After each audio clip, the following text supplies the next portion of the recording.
Mad World, it's me, Coach Sess.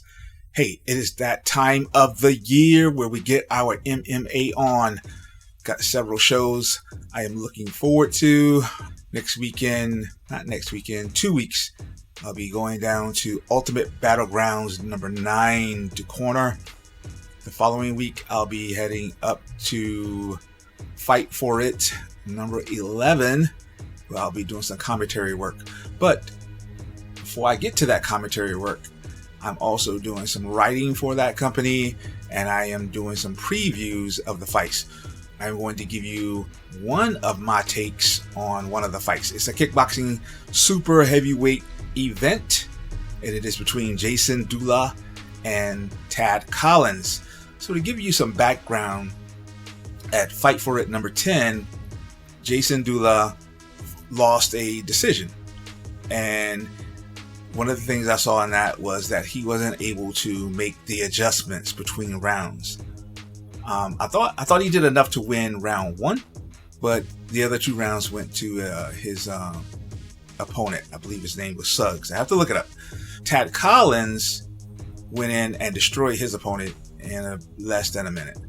That opponent was Alex Lockley, and that's a common opponent to Tad Collins and Jason Dula. Now, I know there is a tendency to say that, hey, if this guy is the guy you went the distance with, and this other guy over here that you're going to fight knocked him out, then that guy should win.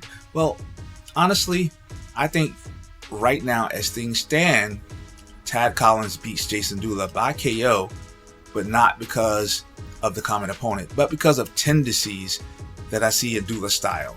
He likes to leave his feet a lot, which makes him vulnerable if he gets caught jumping around in the air. He switches stance a lot when he doesn't have stance discipline. So you don't develop skill on that one side. You don't have that truly snappy jab from one side. You don't have that true snappy push kick from one side.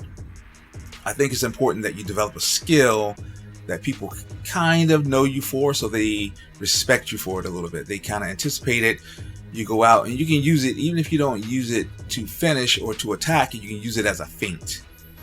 As things stand now, I think Tad Collins beats Jason Dula. However, thinking about it, there is a way that Dula wins the fight.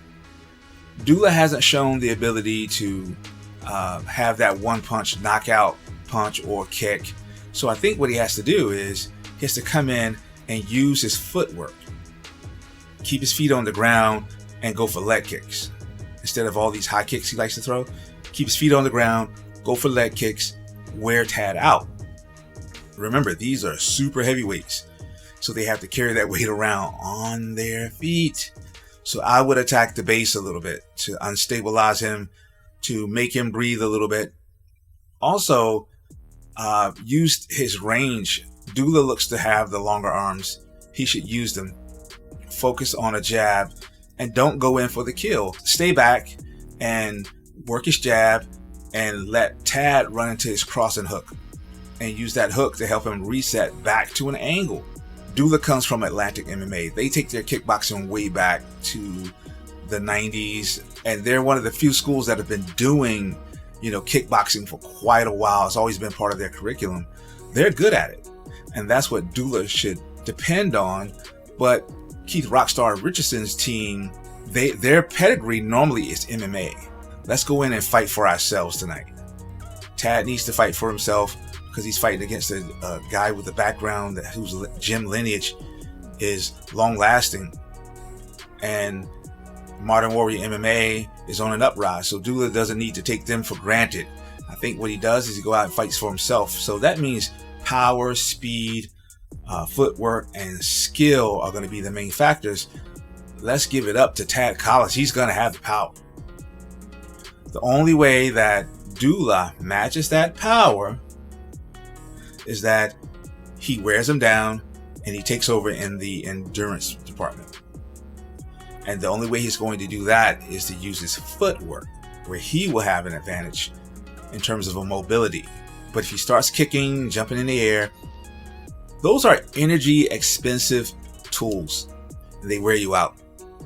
And once he does that, mean, he won't have the energy to defend against Collins' main attacks, those big heavy hands. That's what he's got to fight against. That's what he's got to get rid of, that urge to jump around and be all flash and impress the crowd. He's got to resist that urge. He's got to get in there, let his jab do his talking, run Collins into the angles. And if he does that, pretty much just turn it into a boxing match with leg kicks, Dula walks away victorious. I believe that if he can do it, but that comes down to the man being able to resist his urge. And I don't mean throwing a jab, waiting to see what Tad is going to do. He needs to control the fight with that jab. He needs to stick it in his face, back him up, leg kick. And don't get me wrong, follow up the other tools. The body kicks are going to be there. The push kicks are going to be there. But don't spend too much time depending on those tools. There's a fight that I could reference. One of my former teammates, one of my favorite coaches, Anthony Wright. He fought Chris Hurd, and Anthony fought off the front side a lot, saving the rear hand, the rear tools in general, only when you needed them. If Dula models that fight, that he can repeat the success that Anthony had against Hurd, against Tad Collins. I am Coach Sess, and you've had words with the Mad Coach.